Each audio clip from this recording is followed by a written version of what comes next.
Hello, Scorpio. Welcome to Higher Source Tarot for your Is It in the Cards Love Tarot, an oracle card reading. This is a reading for all Scorpio.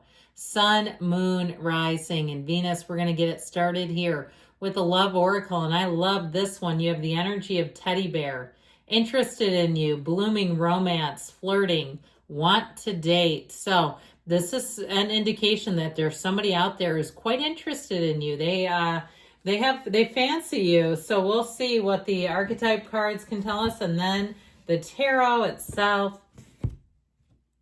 We're going to take an archetype to represent your energy. Well, you've got the energy of the rebel, the light attributes, challenges authorities to affect change, rejects spiritual systems that do not serve inner needs.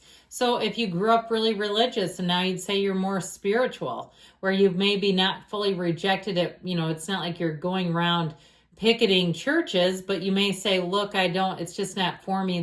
That model that I grew up in was judgmental. It condemned people, that sort of thing. Maybe you've grown a bit more open-minded, or if you felt oppressed by something. Now, the shadow attributes can be rejects legitimate authority out of anger, rebels out of peer pressure or fashion. You just have to be aware of that, okay? When we start to tip the scales of a good thing, those archetypes can do that. Now, their energy today is represented by the networker. So it might be somebody who's a bit of a shaker and a mover. The light attributes enhances unity through sharing of information, engenders social awareness and empathy. So it may be somebody who knows a lot of people, that has a really great reputation. People talk about this person and say, oh, they were hugely helpful, or oh, I know them. They just know a lot of people as well.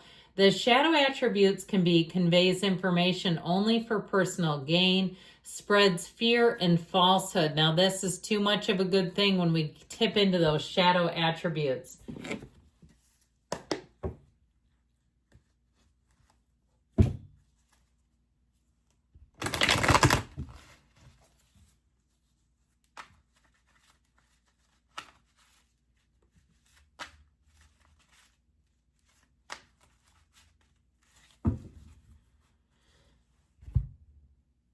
Okay, we're going to start by taking 3 cards to represent your energy, 3 cards for the person you are attracting. Your energy is represented by Temperance, the 8 of Pentacles, and the Fool. Their energy is represented by the Queen of Swords, the 2 of Wands, and the Empress. The advice is the Page of Cups, the Page of Wands. I love this. And Death, you and your own energy. So this is the advice, not the outcome. But what I love about this, because when we start talking about advice, it's like, what do you need to do? Well, the Page of Cups and Page of Wands say it all. They are a hilarious duo. They get along famously. They immediately click. These are the two, when they get together, it's like, if you're in some kind of a training or something for work, they cannot sit by each other because they constantly laugh and talk. It's a time where you're supposed to have fun. That's what they're telling you. Be around people, if you're single, that raise your energy, that you walk away from them and your heart is almost bursting with love. Do things that you love. That is the advice. Stay true to yourself with that Death energy. The Death card is so great because it's such a huge transformation. It helps you sweep away the wreckage of the past, the old programs that don't work in relationships. It helps you to say, I'm going to let go of that old relationship. I heard I'm going to wash that man right out of my hair.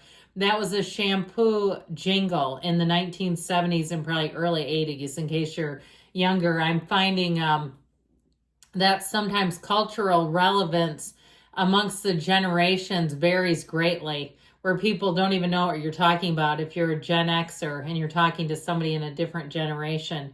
So anyway, back to this. The Death card is also saying that if you can let go of the past, you're going to have a phenomenal rebirth in your love life. You're going to be brought into a love you're going to feel like that true kindred spirit soulmate relationship, even with these two, because even though they're having a fun time, they always support each other. So I do feel like there's something about letting go in order to open the door too for a new love to walk in. So we have here 4 major arcana. We have Sagittarius, we've got Scorpio. The person you're attracting is represented by and ruled by Venus. They're represented by love. So I feel like this is telling you that don't get too worked up. If you're single, don't be worried about when am I going to find somebody. I feel like that 8 of Pentacles is saying you just keep living your life, but do it with joy, do it with ease. Try to be free of worry or needless commitments and things that weigh you down. This is a time for you to kind of move through life and even glide through life if you can.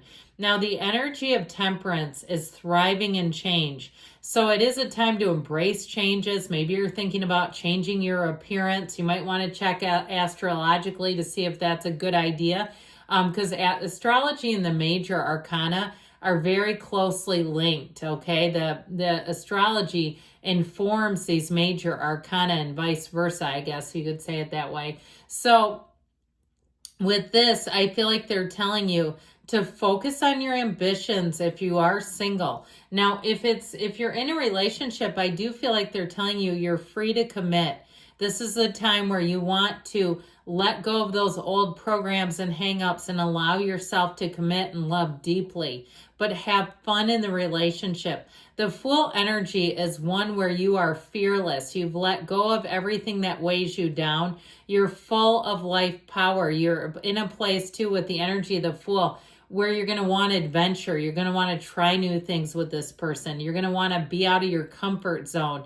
You're not looking for some old fuddy-duddy or some ball and chain. You need somebody who can keep up with your energy, somebody who can run with you, somebody who can be your best friend, your confidant, and somebody who's stable, okay? Because fun is fun and that's great, but you also need the other part of the deal where it's somebody who can be stable enough to be in a partnership with you. And that's what they're telling you. That's even maybe what they're imploring you to do. And I feel like you're attracting the absolute perfect match. Somebody who will be able to do all those things plus some.